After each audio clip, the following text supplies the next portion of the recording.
2 Sundays, and I'll try to do that very briefly to dedicate the time to Hank Hauser from Hauser Walker. We're so delighted the opportunity to continue to work with Hauser Walker, been so supportive in this process. So here's just, Hank may repeat this, but he'll go through some information, a fair bit of information, and then want to open up for questions. So do all you can, tie a knot in a tie or something, but to remember what your question was, so we have time for that at the end, and Hank can get through the whole thing. So we've had 3 weeks of this. This is the third week, I should say. We've had 2 weeks. The first week of this 3-part series, you were offered an opportunity to take home or plant in your neighbor's mailbox this Future Church Task Force report. And there are plenty more around the campus. Marie-Louise has squirreled some away, also in a cupboard I noticed this week. So there's plenty of them. It takes time to digest that. And essentially, there's a threefold message, as All Saints can look forward to vitality in the future in 3 ways. Vitality, future for us in this document means the next several decades, 30, 40, 50 years. Vitality as a parish church, as congregants, as a religious, if you like, religious or faith community. We believe there's a path ahead of us to continue and build on the vitality we enjoy today. Vitality as a city block. If you go out to the courtyard, you'll see a plaque for the courtyard, the Kennedy courtyard, that says, for the people of this parish and for the city of Atlanta. This church for a long time has been bivocational, that we have a calling to be the people of God amongst one another and to be a beacon for Midtown. And that can mean many different things for different people, but we see our vocation in the future as a place of vitality for people who will come here for all sorts of reasons. One way of thinking about that is having lots of different curb cuts, not literally, of course, but metaphorically. Lots of ways in to a life of community and hope and meaning here. And then the third form of vitality is what fuels that in terms of resources, financial resources, that we may have a vital, long-term vital financial future. In that first week, we also heard from our 4 leaders of our core ministries, and I just want to share this in case this may be news to you. Of course, the 4 core ministries are Covenant Community, Midtown Assistance Center, Threads, and Refugee Ministries. And the executive director of Covenant Community shared that for the last year and change, they have been studying with a real estate committee opportunities to move their residential side of their program to a new location that could be purpose-built, give them space to expand the number of men that they're able to help, and to, they believe, be more successful, even more successful in their program outcomes. Yet wish to remain, as does Mac, wish to remain on the block, because being here in this zip code in Midtown, across the street from that MARTA station, is essential for their work. And I can share more about that offline. But that was a piece of news that they shared and I had learned about a few weeks ago. And we give thanks for the future of these ministries that you helped to birth. Nearly 100 years collectively of these core ministries. We're not looking so bad for somebody approaching that age. So how wonderful it is that All Saints continues to be faithful in these ways. Last week, we did a little tour. We lifted up the hood and saw what's the state of things. Nancy Dodson managed to get out with cheers. It's amazing. She said, I've got really bad news for you all, and said it very cheerfully. But she essentially said, let's look at the reality of the future. Not bad news, actually, but if we change nothing, there may be some consequences, which in the short version of all of it is our expenses will outpay our income if you look a decade from now and 2 decades from now. So therefore, should something change? That's the first sort of stewardship question. The second stewardship question is, what's the state of these buildings? And you may have heard lots of sort of wailing and gnashing of teeth when we opened up some of the walls and had a look at what's happening on the inside. Different buildings need different concern and upkeep. The good news is that the church building is in good shape and continues to be invested in. This building, I wouldn't say it's going to win any architectural awards on the outside, but it has been sure and steady through the decades, and is, of course, beautifully restored and renovated through the last capital campaign. Other buildings, like the Eggleston building has been compromised structurally, and so will have to be invested in or rebuilt, and that's, of course, a stewardship question. So that is all of that, and we ended that sequence of slides with Danny Johnson, our Buildings and Grounds chair, offering option 1 for the block, which was change nothing. It doesn't mean do nothing and sort of hope for the best, but it's invest in the buildings we have, but change nothing about the block. And just to get you right up to date with what the vestry thought of that, the vestry retreat, the short version is not much.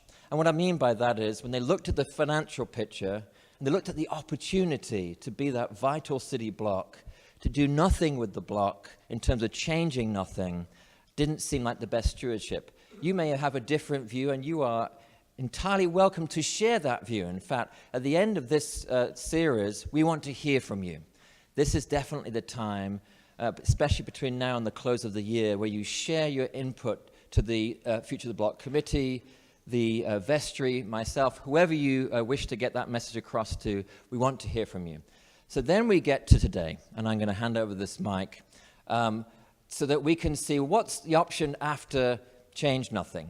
This is the Change Something Forum, and Hank's going to take us through the Change Somethings, but before that's going to lead us through this process. And again, Hank, you're very good to come back, because most of them have been well behaved through this process, but you never know, today could change, but glad you're with us, Hank. Well, thank you. So we'll see you at the end, huh? That's right. Yeah. Well, it's such a pleasure to be here.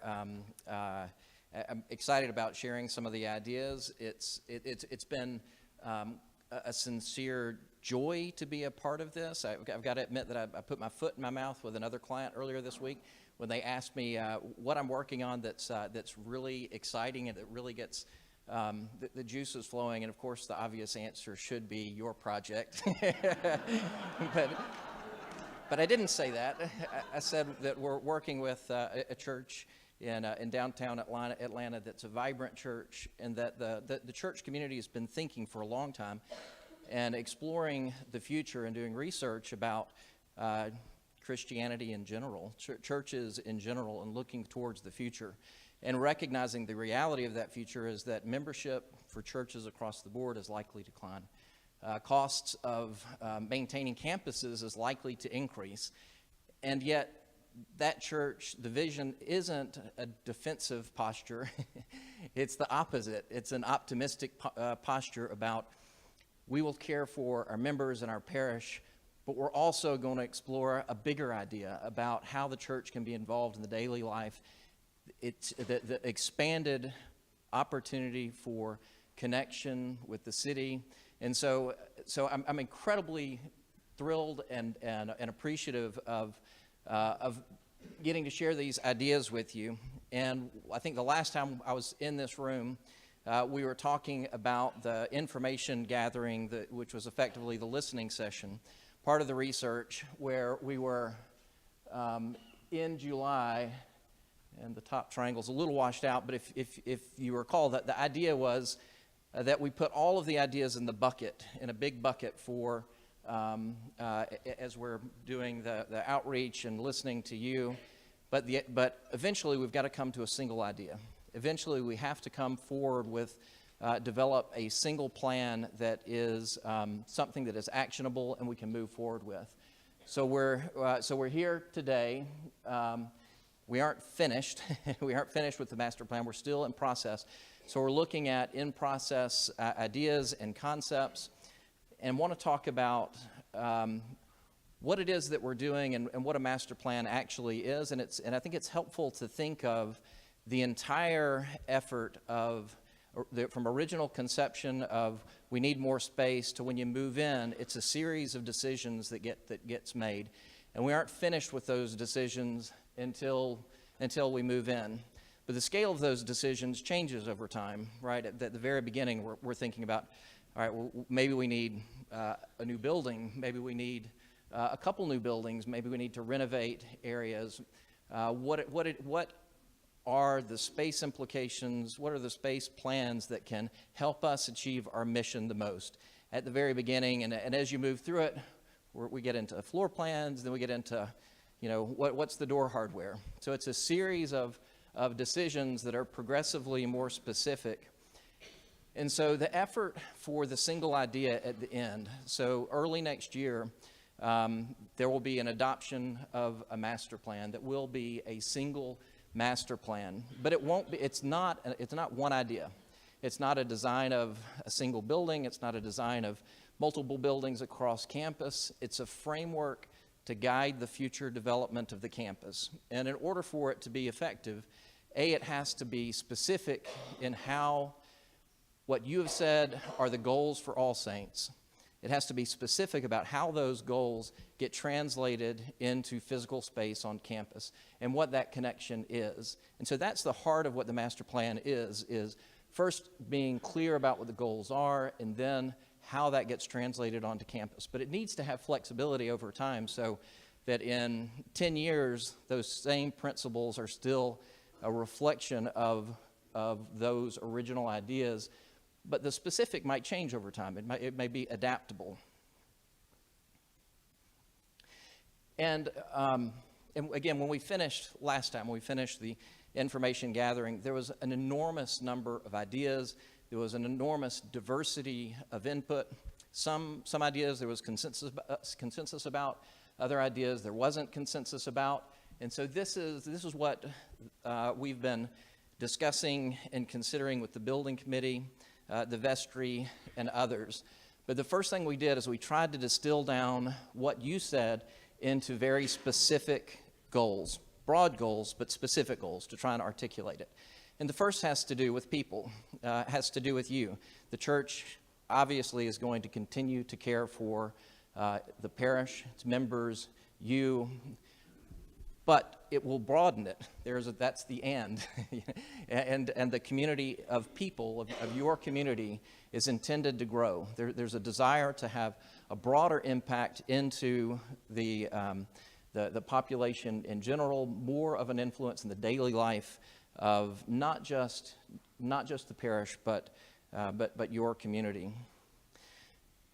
Other goals could be identified into campus.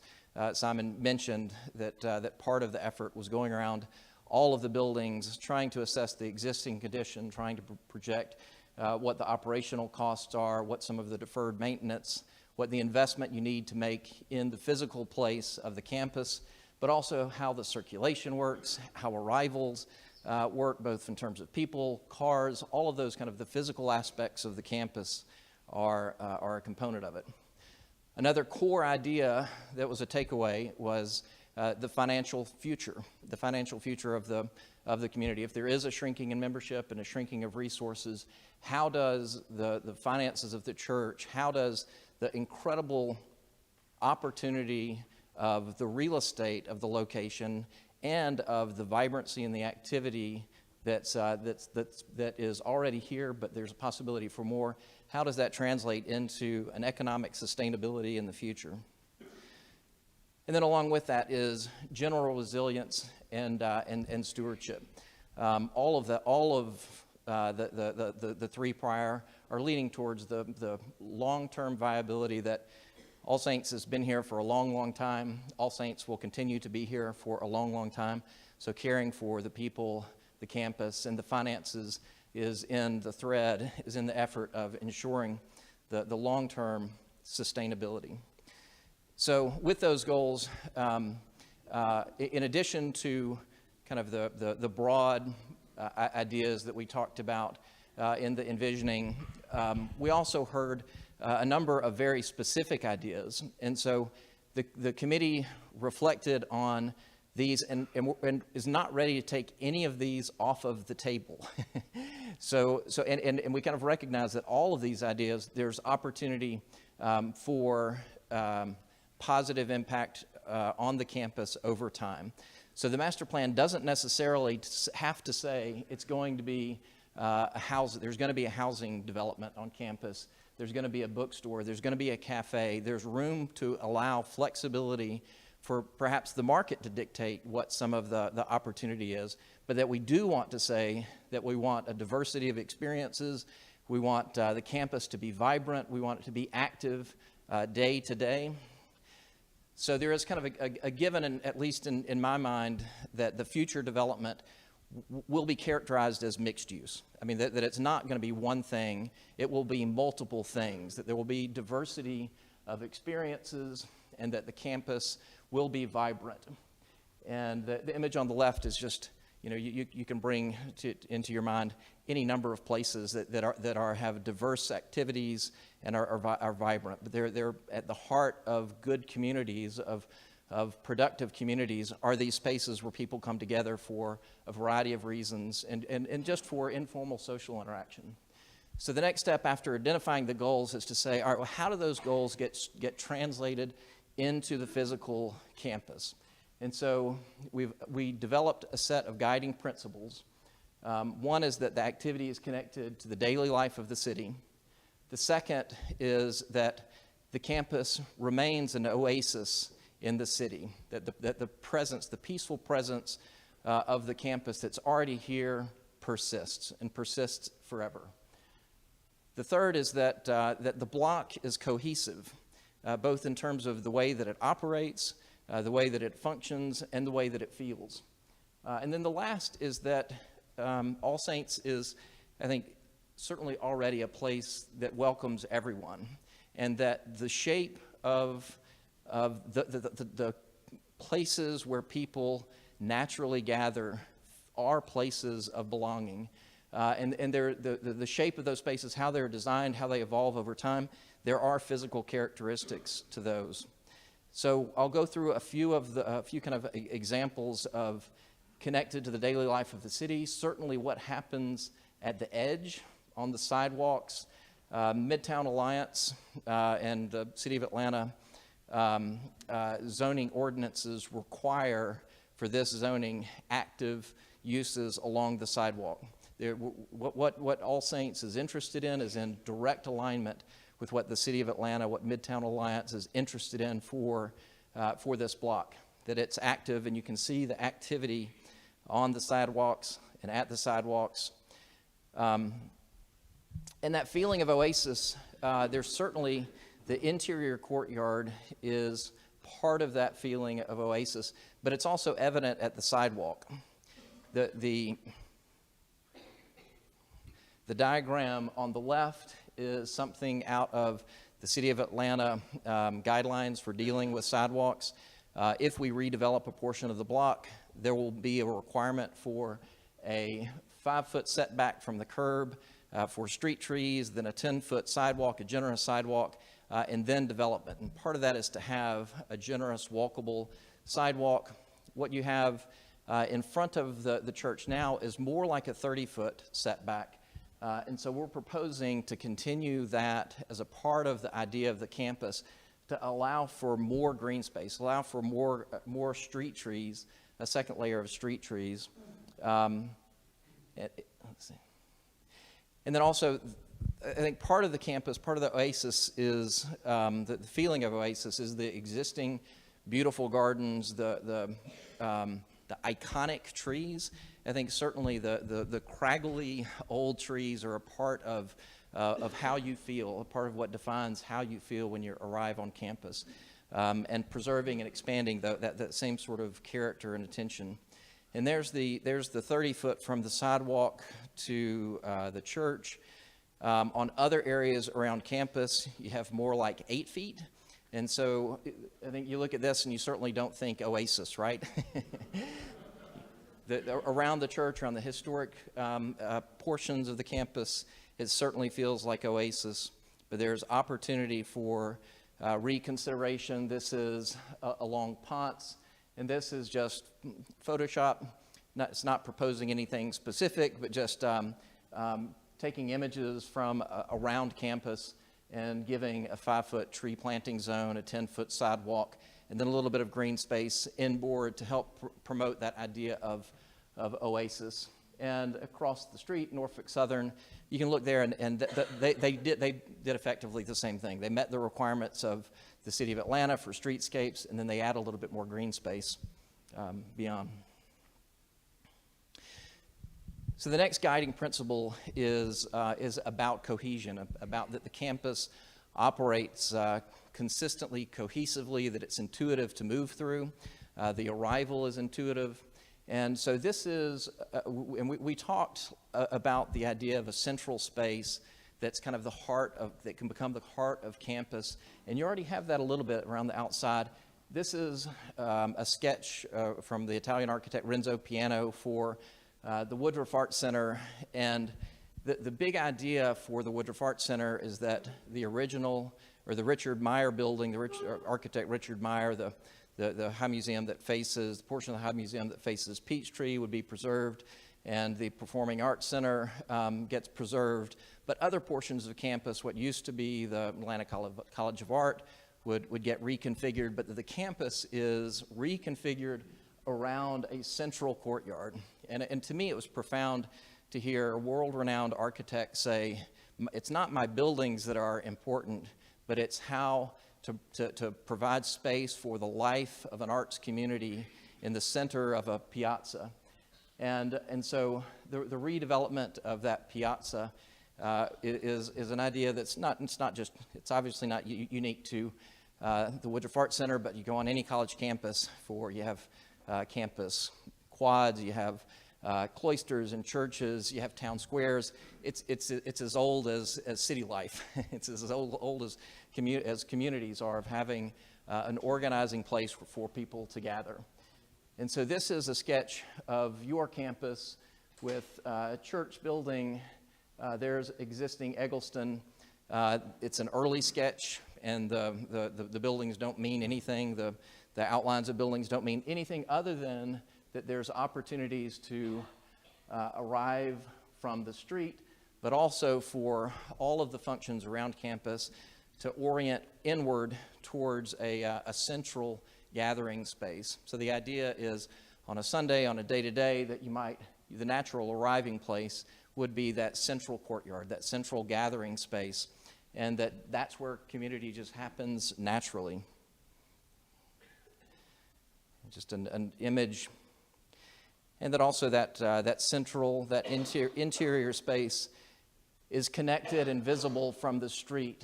I think currently both facing north, there's a garden wall that kind of blocks the view in.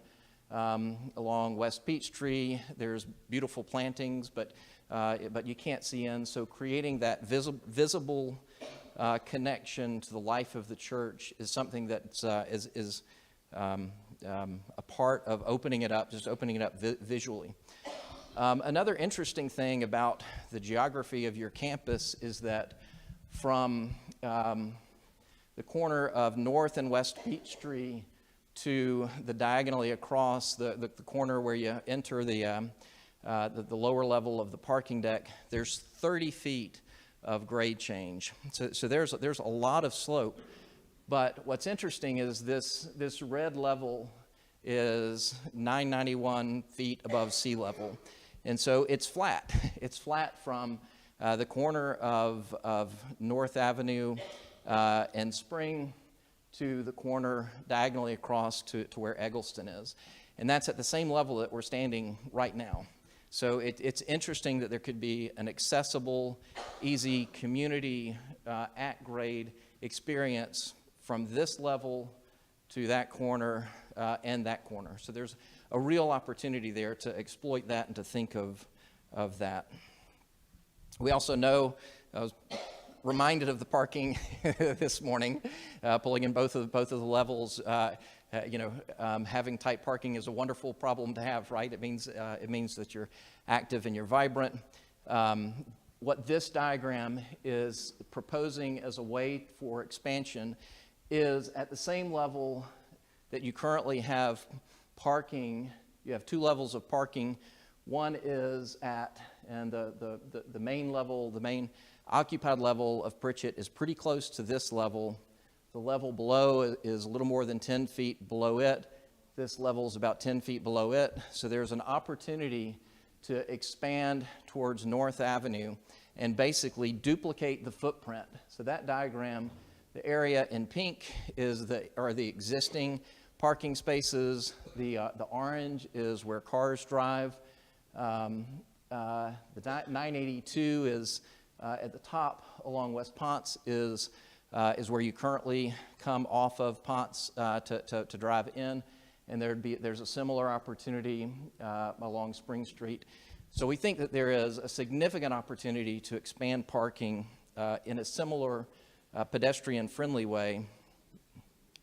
And then the last guiding principle is the idea that a place of belonging plans the interventions. It plans places to sit. It's natural. It's comfortable. There are layers of activity. If you're more comfortable sitting at the edge, there's seats at the edge. If you enjoy being, in the middle of a field, that there's the layers and opportunities for diverse experiences and diverse uses. These are diagrams of the existing campus. I think this is the one that was discussed last week. This is an idea, and again, we've been meeting and discussing. We probably have talked about 100 potential ideas. We aren't going to show all of them, obviously, for time.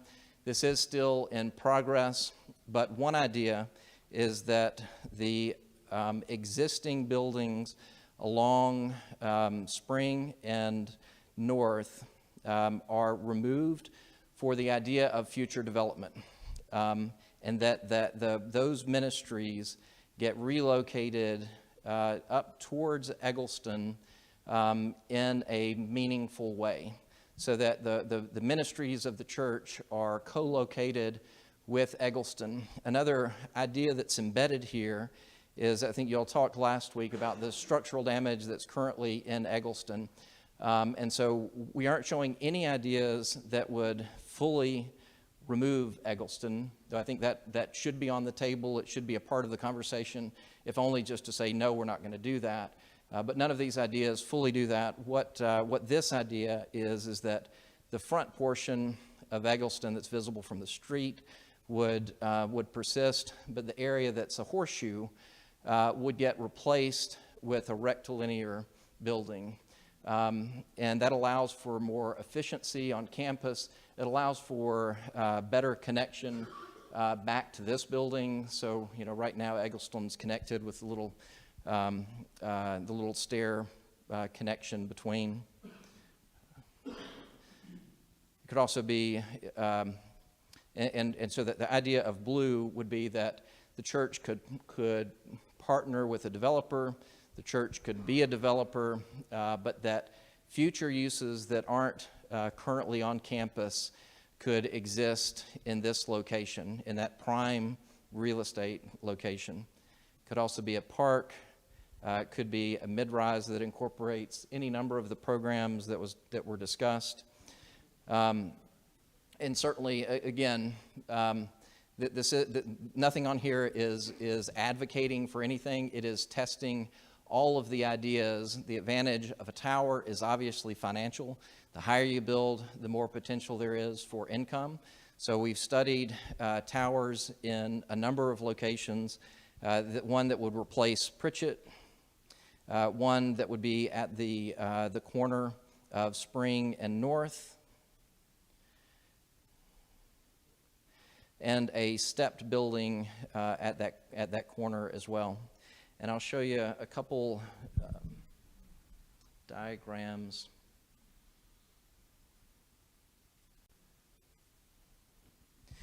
So this is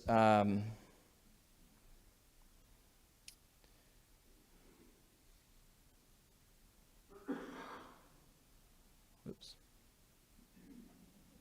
You don't want to see that? Maybe you do. I don't know.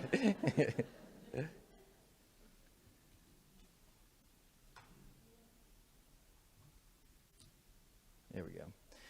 So the area in yellow, this corner, that corner is the idea of replacing the horseshoe portion of Eggleston with a rectangular building. Don't pay any attention to what it looks like. There are options for this building to come all the way closer to Ponce. There's opportunities to keep the existing curb cut and the drive. There's opportunities to push this more into the garden. That's our architecture and how it explores. This is a programming diagram that shows the volume of that space can be located at the corner, kind of behind that initial mass of Eggleston. And then the area in blue to the left is the potential mid-rise development. It could be retail on the ground floor, restaurant, housing above.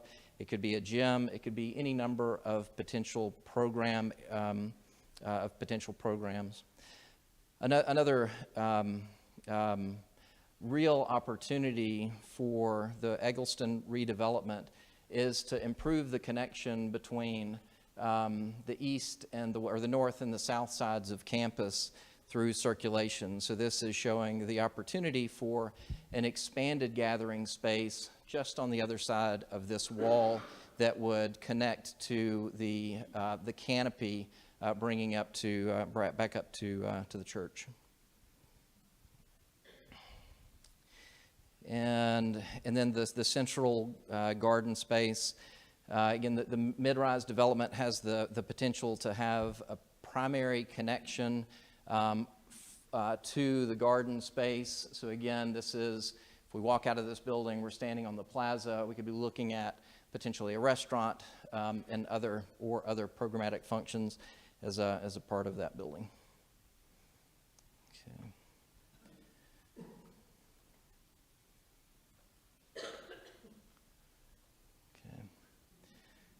I'll go through quickly the scale of the tower. Again, it would operate similarly. From a program standpoint, it would obviously just be much taller. And then the last thing I'll show is that we've studied the sun patterns on the campus. So this is looking at all of the bottom diagrams are the summer solstice, so when the sun's the highest in the sky. The ones along the top are the winter solstice. Here's the church, and the various options are a tower. These are all exploring what the implications for the sun in various positions of the tower. So I think in the morning you can see that the Bank of America building and the Georgia Center building have significant impacts onto the campus, and it's the late afternoon for the buildings on the western side of the campus that it's really 3 o'clock when it starts to cast a shadow on the interior part of the campus. So there we are. So.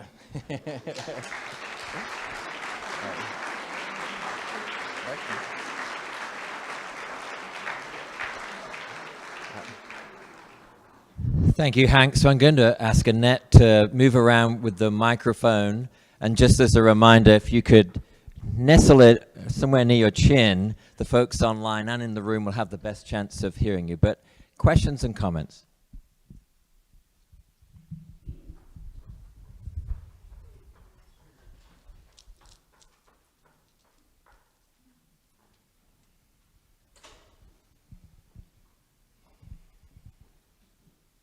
Couple of comments and then a question, and forgive me if I'm asking something that's obvious. I think maybe I am. I love the idea of everything being inward focused. We have to be careful that the buildings, especially the big buildings, aren't so imposing on the backside, that we continue to welcome in. And maybe that's done with glass like North Avenue Pres did. And then also I love our covered walkway. It's so pretty, and this is a design comment. I think if we incorporated that on the other side with some of these buildings, that would be fantastic. And then my last is a question. Is there a landscape architect involved? Because much like the design of the Italian architect for the Woodruff Arts Center complex that you showed, landscape architects are the experts at how people move in a space and interact with the buildings and the space. So that's just a question. Yeah, so maybe I'll start with the question about the landscape architect. There is one on our team. They haven't been engaged yet, and they certainly will be engaged once it moves into designing something. And so they will likely be engaged beginning of the year. And I think your other comments, I fully agree and support. I think I'd say the archway is a part of the character-defining, feature. One of the character-defining features of All Saints. It's iconic. It's recognizable, and it also operates as part of the threshold from the street into the courtyard. So it serves multiple functions. But yeah, thank you for those.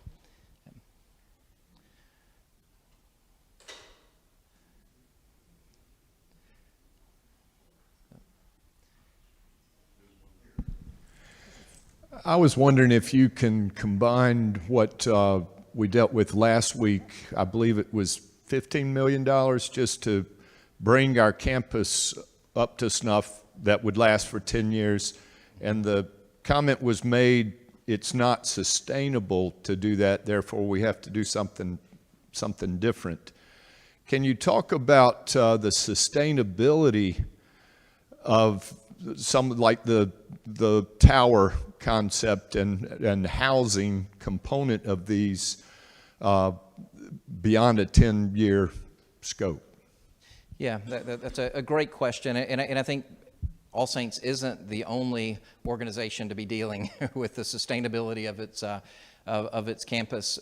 Maintaining buildings is an expensive venture. It's not something that All Saints is just discovering. I mean, I think for your history, you're like any other church or organization that owns multiple buildings. You have a list of projects that you do.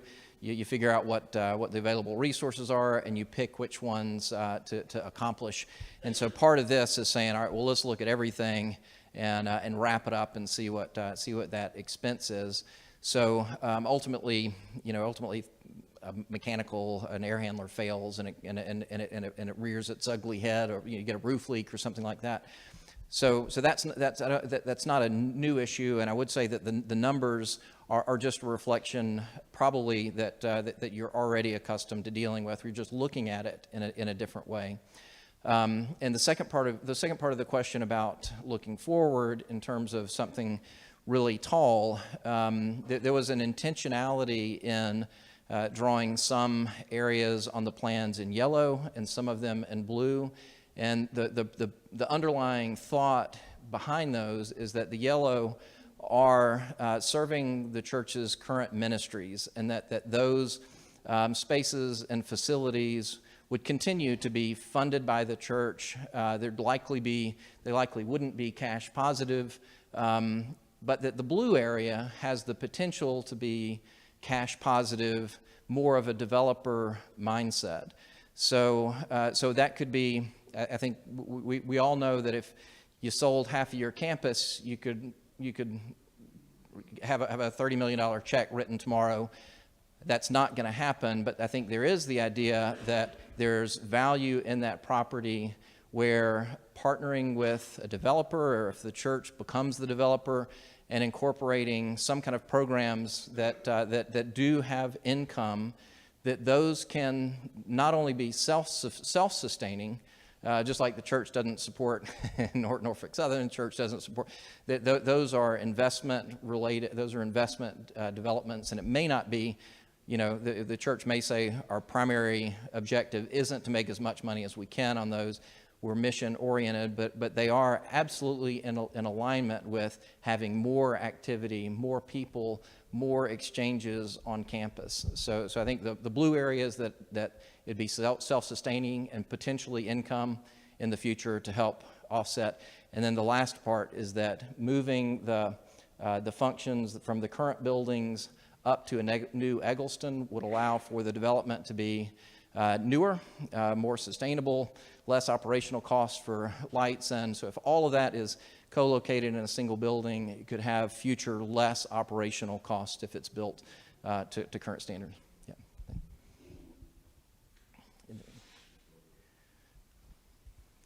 Hi, I wanted to say thank you first for your presentation and for the 3D visuals. I think that was helpful for quite a few folks in the audience here.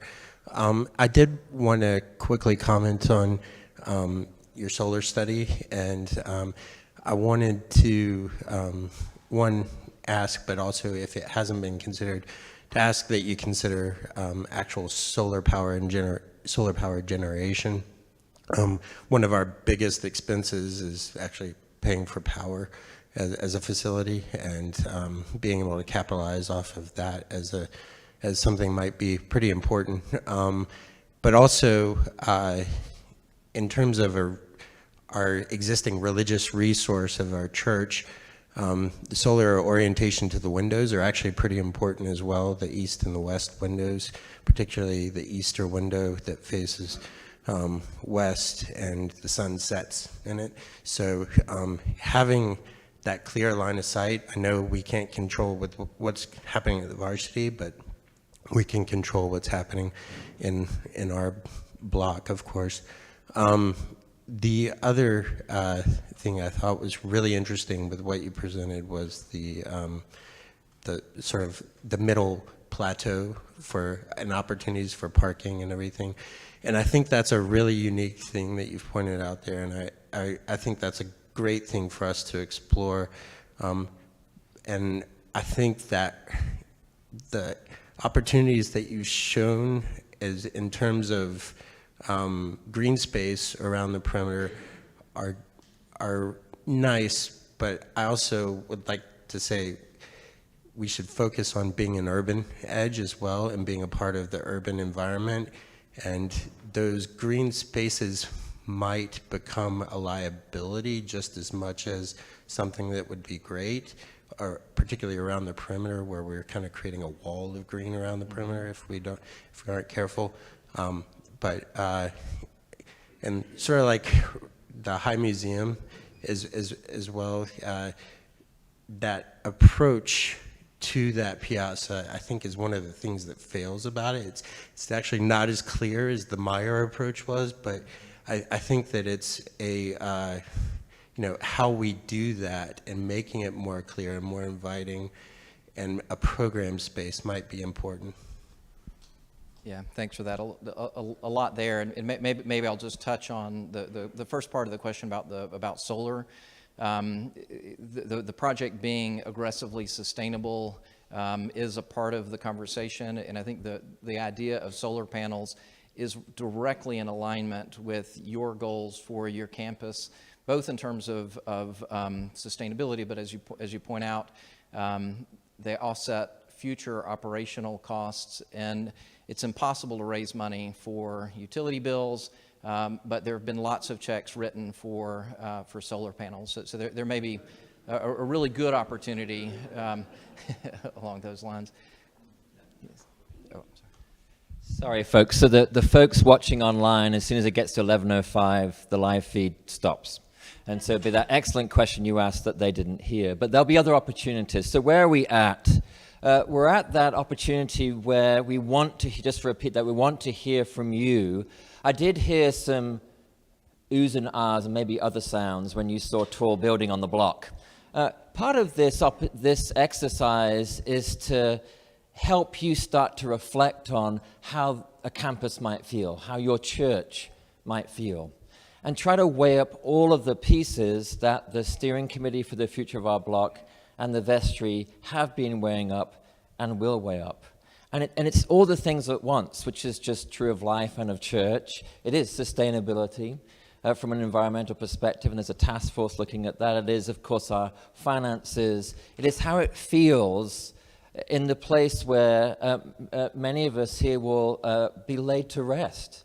That's an important piece of this. What will this church feel like? And it's who we wish to share this space with. And so at the end of the day, the vestry will appear again out of the woods in the spring and present a master plan. That's our next step. The immediate next steps are to do some financial feasibility work with a firm that does that. We've heard about landscape architecture, a number of pieces yet to happen. We really need, therefore, to get a sense from you, and noting that, no doubt, as you have experienced, even if I've experienced the last 7.5 years, West Peachtree alone has changed. We know that the varsity property will change. What change is worth the pain of the outcome? That's really, that's the question ahead of us. but not for our sakes. What change is worth investing in the future for? And there's a lot of really switched on folks in this congregation. I'm not trying to praise you here to get out of here scot-free. I'm trying to say that you are focused on All Saints. So please help the vestry, help the steering committee by offering your considered reflection. Thank you for being here today. I wonder if we could offer a warm round of applause to Hank.